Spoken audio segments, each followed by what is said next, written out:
Hi, and welcome to the first video on my channel. Today, I will be covering the analog joystick and how it is used. This can be used on microcontrollers such as Arduino, Raspberry Pi, and etc. This is used as an input, which means you can control outputs such as LEDs, motors, and servos. Now, let's get started.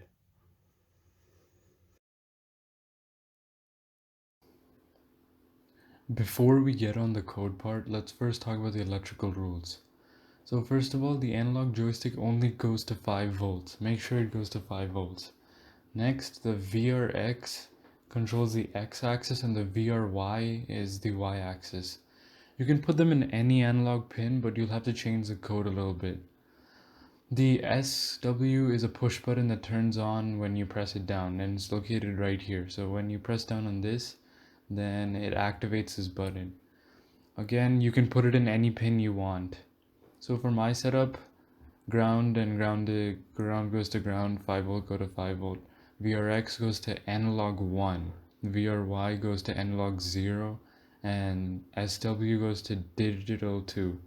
If you don't use my setup, then you will have to alter the code a little bit, and I'll explain what you will need to alter later. Now let's talk about what it outputs to the Arduino. So it outputs a number between 0 and 123 for each of the analog pins. So based on the location, it outputs a number. So the center point is supposed to be 512, 512, but it tends not to be exactly that. So each person might have different center points, and that's completely fine. You might have to alter a little bit on the second code that'll be in the link below. And let's go to this coordinate plane. So in theory, this center would be 512, 512, right? So make sure your pins are facing down, and then the y-axis would increase to 1023 if you went this way, and then if you went down, the y-axis would go to 0, obviously. And then when you go to the right, the x-axis increases to 1023, and when you go to the left, it goes to 0. So the reason why it's 512, 512 here is because the center point is 512, 512. It's not 0, 0. So it's a little different, but this is how the joystick works.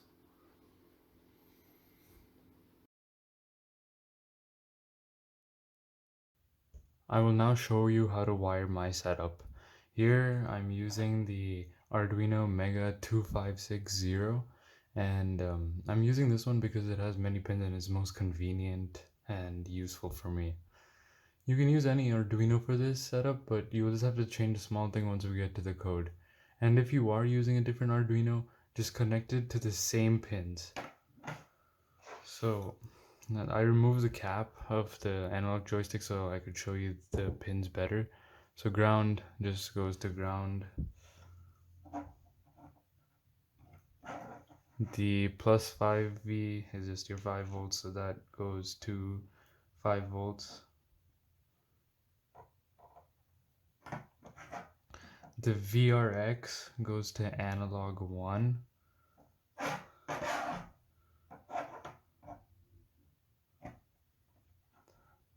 And then the next wire is the VRY, which just goes to the analog 0.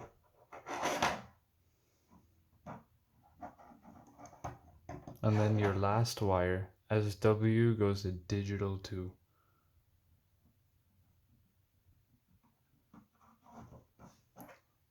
This is a close-up.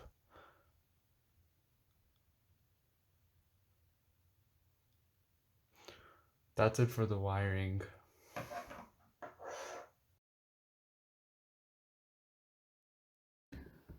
Now let's talk about the code. So this is the first code where it just outputs the number that the analog joystick gives out. So let's go over the code.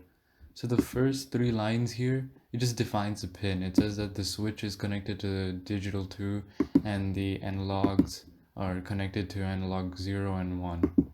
Then after that, we set up that the switch is a push button, and we set the baud rate to 9600.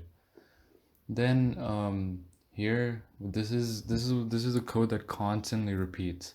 So the first three lines, what it does is it just says print x-axis, and then after that print the number, and then skip a line, and then it prints the y-axis, and then prints the number, and then skips a line, and then after that this is the switch code.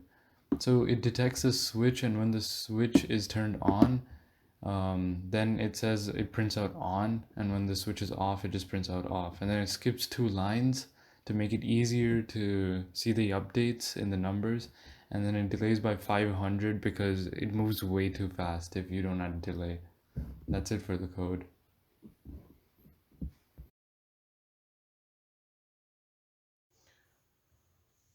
Now let's test the code. So if you use a different Arduino, make sure you go to Tools and then change the board to your Arduino type, and then after that put it in the right COM. Your COM is just a USB port where you plugged in your Arduino. After that you're set. So now I'm just going to upload the code. I'm giving it a moment.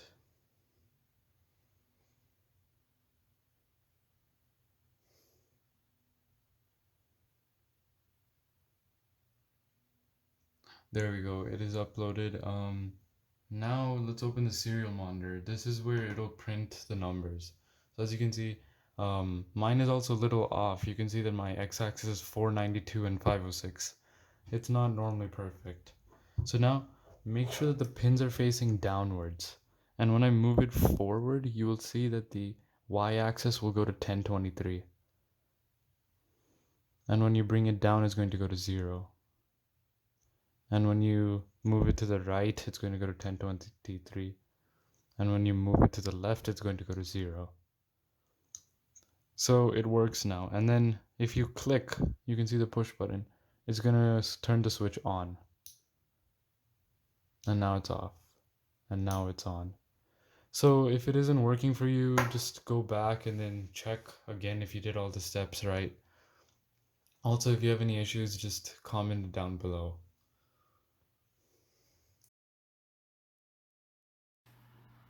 Now I will show you how to control outputs using an analog joystick.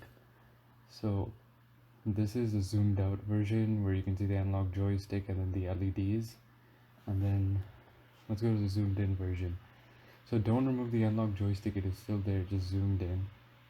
So you connect the ground to a resistor, and this resistor should be above 220 ohms, otherwise it would burst the LED and kill it. And this resistor is connected to the ground rail, and then here you just connect all the LEDs with ground. I won't explain this, just try to copy the schematic. And then one thing about LED is that the shorter end on the LED is the ground and the longer end is positive. So make sure you know that, otherwise that can also break the LED.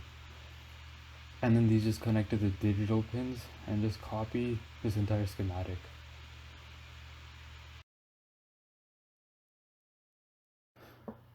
Now let's talk about the code for the output schematic. So I won't explain a lot of it, except the part that you might have to change if your default values were different than mine. So my x-axis was 492 and my y-axis was 506. So if yours is different, you might have to change the code, but I'm not sure.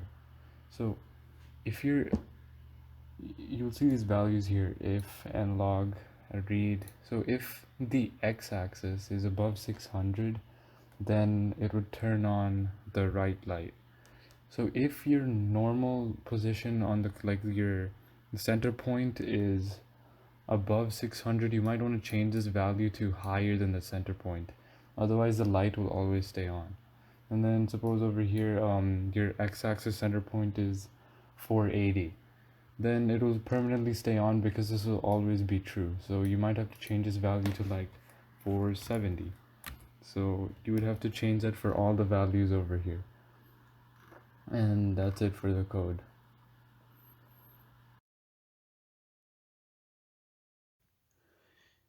If you copied the wiring diagram right, then this is how the testing should go. Make sure you also use the second code and not the first one. The second code is in the link. So when I push it forward, it turns on the first LED. When I do it backwards, it turns on the back LED. When I do it right, it turns on the right, and left turns on left. And when I click on it, it turns on all of them. And then if you go around and round, it turns off each LED after each thing. It's pretty cool. So I hope you enjoy using this. And that's it for the testing. That's it for the video. If you have any questions or concerns, please comment it down below. Also comment on specific components that you might want me to review. I'm trying to help other people who want to learn robotics, as when I was learning it, I found it extremely hard because like most videos just didn't explain it properly. And I'll try continue making such videos, but please like and subscribe to this channel so that I can have a motivation to do this and maybe get a better microphone. I might make a video on a big project where I build a replica of a Rainbow Six Siege drone. If I get a lot of support, I will not only show the drone, I will also make a video on how you can build your own drone at home. Thank you for watching my video, and I hope I'll see you next time. Bye.